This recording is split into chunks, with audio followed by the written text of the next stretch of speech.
The greatest glory in living lies not in never falling, but in rising every time we fall. So, with this, let's start. We were doing CSAT के previous year questions and साथ ही उनका theory topic जो important है वो for 2024 का UPSC. We are already done with multiple questions. अगर आपने देखी हो बहुत इंपॉर्टेंट क्वेश्चंस है, सब में अलग अलग तरीके से थ्योरी हमने देखी है. कुछ चीज़ों ऐसे नंबर्स का हमने देखा था. यहाँ यू कैन सी ये वाला चीज़, ठीक है. देन हमने नंबर्स के बारे में देखा था कि किस तरीके से चलता है. अगर यूनिट डेट वाला क्वेश्चन है कि आपके पास कोई भी नंबर है 23⁴ तो किस तरीके से हम निकालेंगे कि इसका जो मेन नंबर निकलेगा, जो आंसर निकलेगा, उसका यूनिट डिजिट में कौन सा नंबर होगा, राइट. और for example this question, what is the unit digit in expansion of 57242 to the power जो आपको दिख रहा है. ओके, तो हमने ये वाले कॉन्सेप्ट देखे थे फिर, जहाँ ये जो लिखा हुआ है. सो इन दिस प्लेलिस्ट यूपीएससी के में आपको मिल जाएगा. साथ ही हमने PT65 भी शुरू कर दिया है पॉलिटी का. We are already done with few videos and we will do more as well. And साथ ही करंट अफेयर्स भी विल सी मंथली, ठीक है. More specifically Jan, Feb, March, April and May, because now the date is June में. Okay, मई में नहीं है अब. अराउंड 3 वीक्स एक्सटेंड हो गया है, राइट.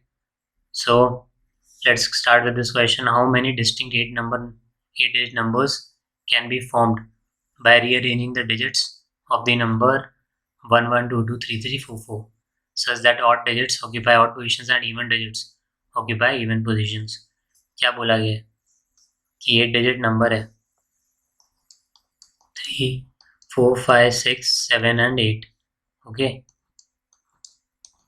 ये हमारे पास 8 डिजिट नंबर है जो कि बन रहा है किसको रीअरेंज करके, ये नंबर को 1 1 2 2 3 3 and 4 4 such that odd digits occupy odd positions and even digits occupy even position. मतलब यहाँ क्या आएगा, odd, इधर odd, इधर odd एंड इधर odd, राइट. एंड इधर even, इधर even, इधर even एंड इधर even. ओके, करना क्या है हमें, odd even बता दिया, हमें बताना है कितनी डिजिट्स बन सकती है. डिस्टिंक्ट. ओके, डिस्टिंक्ट बोला है, ये बहुत ही इंपॉर्टेंट वर्ड है. अब ये हमने पहले भी क्वेश्चंस किए हैं कि इसमें परमुटेशन एंड कॉम्बिनेशन. एंड दूसरा फंडामेंटल प्रिंसिपल ऑफ काउंटिंग. इसके हमने क्वेश्चंस और भी देखे हैं. If you will go back in this same series in the same playlist, you will find multiple questions जो कि PNC से हैं, that is permutation and combination. Now अब हमें क्या बोला गया है इसमें, ऑड नंबर पे ऑड डिजिट्स, इवन नंबर पे इवन डिजिट्स. तो पहले ऑड लेके चलते हैं. 1 2 3 एंड 4 पोजिशन है हमारी ऑड की, राइट. एंड हमारे पास नंबर कौन से हैं ऑड, 1 1 एंड 3 3, ठीक है. तो इसके कितने पॉसिबल वेज होंगे अब, ठीक है. 4 ही पोजीशन पे आ सकता है. जो ऑड है, ऑड के पास कितनी जगह है, 4. एंड नंबर कितने अपने पास, 4. तो 4 factorial, simple. But 1 2 bar repeat हो रहा है एंड 3 2 बार रिपीट हो रहा है. ओके, तो अब इससे क्या फ़र्क पड़ेगा, इससे थोड़ी ना कुछ होता है, ठीक है. अब मान लो मैं ये वाला 1 इधर भेज रहा हूँ एंड ये वाला 3 इधर कर रहा हूँ, तब भी 1 1 3 3 रहेगा ना नंबर. तो नंबर चेंज नहीं हो रहा है. तो 1 रिपीट हो रहा है कितनी बार, 2 बार, तो नीचे 2 फैक्टोरियल. 3 रिपीट हो रहा है 2 बार, नीचे 2 फैक्टोरियल, ठीक है. ओके, इतना सही है. अब इवन का क्या होगा, इवन के केस में भी सेम है. 1 2 3 4, 4 प्लेसेस हैं अपने पास, ठीक है. 4 प्लेसेस हैं एंड 4 हमारे पास नंबर है कौन कौन से, 2 2 एंड 4 4. सेम कितने पॉसिबल वेज हो जाएंगे, 4 फैक्टोरियल, ठीक है. अगर ABCD होता, या छोड़ो 1 2 3 4 होता, तब मैं ओनली 4 फैक्टोरियल ही लिखता. You are aware of this, right, कि अगर 1 2 3 4 होता तो मैं 4 फैक्टोरियल लिखता. पर अगर 1 2 1 4 होता तो 1 2 बार रिपीट हो गया, तो मैं नीचे 4 फैक्टोरियल और नीचे 2 से डिवाइड कर देता, ठीक है. क्यों, क्योंकि 1 2 बार. डिक्शनरी वाले questions you must have attempted कि एग्जामिनेशन एक वर्ड है इससे कितने पॉसिबल वर्ड बन सकते हैं, और विदाउट टेकिंग दी कंसिडरेशन कि प्रॉपर वर्ड बन रहा है नहीं बन रहा, मतलब मीनिंगफुल वर्ड बन रहा है नहीं बन रहा, तो हम क्या करते हैं, नंबर ऑफ जो भी लेटर्स हैं वो लिखते हैं एक्स फैक्टोरियल अपॉन, अब जितने रिपीट हो रहे हैं, फॉर एग्जांपल ए है, 2 बार आया तो नीचे क्या आ जाएगा 2 फैक्टोरियल, फिर आई 2 बार आया, नीचे क्या आ जाएगा फिर से इंटू 2 फैक्टोरियल, तो जितने भी रिपीट हो रहे हैं वो नीचे 2 फैक्टोरियल आ जाएंगे जो रिपीट हो रहे हैं, तब you will get number of words जो बन रहे हैं without taking into consideration proper meaningful words. Okay, coming back to this, ये हो गया अपना ऑड नंबर के लिए। इवन नंबर सेम चीज़ है, क्यों, वही 2 बार 2 रिपीट हुआ, 2 बार 4 रिपीट हुआ, टोटल नंबर ये भी 4 है, पोजिशंस कितनी है, ये भी 1 2 3 एंड 4, तो 4 factorial upon 2 factorial into 2 factorial, तो कितने हो गए ये, पहले लेते हैं odd, 4 factorial is 4 3 2 and 1, 2 factorial is 2 into 1, again 2 factorial is 2 into 1, तो 2 टाइम्स 2 इज 4, कितना हो गया 3 into 2 is 6, odd, clear, and even वही लिखा है हमने, 4 into 3 into 2 into 1 upon 2 factorial is 2 into 1 into 2 into 1, 2 times 2 is 4, कितना बच गया 3 इंटू 2 दैट इज 6, ठीक है। अब ये आपस में भी मल्टीप्लाई होंगे तो कितना हो जाएगा 6 इंटू 6 कितना हो गया 36, सो 36 इज आवर आंसर। सिंपल है। अब जैसे हमने इतना एग्जैजरेट किया है क्योंकि अभी हम समझ रहे हैं, अदरवाइज बहुत जल्दी हो सकता है क्योंकि आपको आधा ही कैलकुलेट करना पड़ रहा है ना। आपको दिख रहा है 4 पोजीशंस हैं, इवन के केस में भी 4 पोजीशन है, ऑड के केस में भी 4 पोजीशन है, 4 नंबर हैं।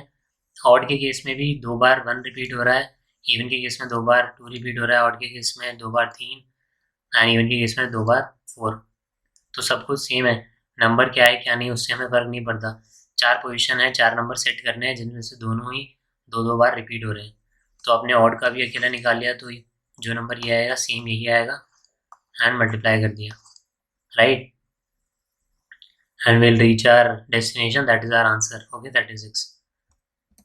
ओके, नेक्स्ट, इस वाले कॉन्सेप्ट के भी हमने ऑलरेडी कई क्वेश्चंस कर लिए हैं। ABC working independently can do a piece of work in 8, 16 and 12 days. A alone works on Monday, B alone works on Tuesday, C alone works on Wednesday, A alone again works on Thursday, and so on. So one person is A जो कि लेता है 8 days to finish some work. One is B who takes 16 days to finish the same work, and C takes 12 days to finish that work.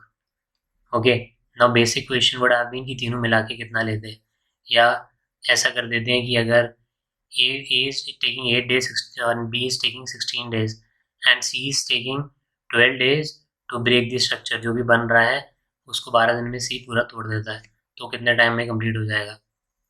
या एक कोई tank है जिसको A कोई पाइप है वो फिल कर पा रहा है 2 आवर्स में, P जो कर पा रहा है वो कर रहा है 3 आवर्स में, एंड C जो है वो एम्प्टी कर दे रहा है उस टैंक को 5 आवर्स में, तो कितने टाइम में वो टैंक फिल हो जाएगा। Okay, so these kind of questions, but this time in 2023 the questions were not very straight और सिंपल, ठीक है, तो you have to do a bit extra. So ये हमें बोल दिया 8 डेज 16 डेज 12 डेज, फिर हमें बोला है ये जो है वो काम करता है मंडे, बी जो है वो अकेला ही काम कर रहा है लोन, ट्यूसडे सी जो है वो अकेला काम कर रहा है वेंसडे।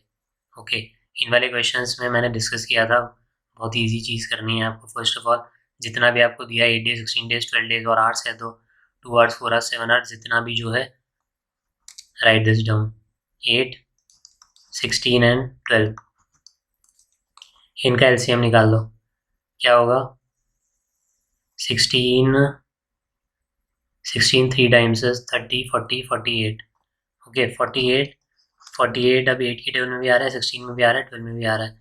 अगर ऐसे नहीं निकाल पा रहे हैं डायरेक्ट तो लोएस्ट कॉमन मल्टीपल जो हम निकालते थे इस तरीके से ऑल्सो यू कैन फाइंड 2 4 8 8 16 6 2 2 ज़ा 4 ज़ा 3 ज़ा 2 1 ज़ा एंड 2 2 ज़ा, ठीक है। एंड यहाँ 3 है ही, क्या हुआ 3 2 ज़ा 6 6 2 ज़ा 12 12 2 ज़ा is 24 and 24 into 2 is 48। Okay, आगे LCM 48। This way also you can find, और डायरेक्ट निकाल पा रहे हैं तो इट्स गुड। टाइम सेव होगा। अभी initially you can find this way, later on first you know the thing, if you know the thing, if you know the process, if you know the theory, then doing things will be easy, will be fast for you, ठीक है। then we'll work on the efficiency। अब 8 कितना times is 48, 16 कितना times is 48 and 12 कितना times is 48, ठीक है। Total हमारा जो काम है वो 48 है, तो 8 कितने टाइम में कर रहा है, 8 6 जा 6 टाइम्स, है ना, टेबल याद है, 8 6 times, 16 3 times, 12 is 4 times, right. तो ये अपना हो गया कितने टाइम्स कर रहा है, ठीक है। देन ये है अपना टोटल वर्क। अब बोला है एक दिन में 8 करे, ये जो हमारा ए है, this is R A, this is R B and this is R C. अब कितना कर रहा है, ये 6 कर पा रहा है, ये 3 ये 4। अब हमें बोला है ए कर रहा है ओनली मंडे, तो मंडे को कितना कर रहा है, ए कितना कर सकता है एक बार में 6, ठीक है। इन मंडे 6 काम करेगा। ट्यूसडे को कर रहा है बी, दैट इज 3।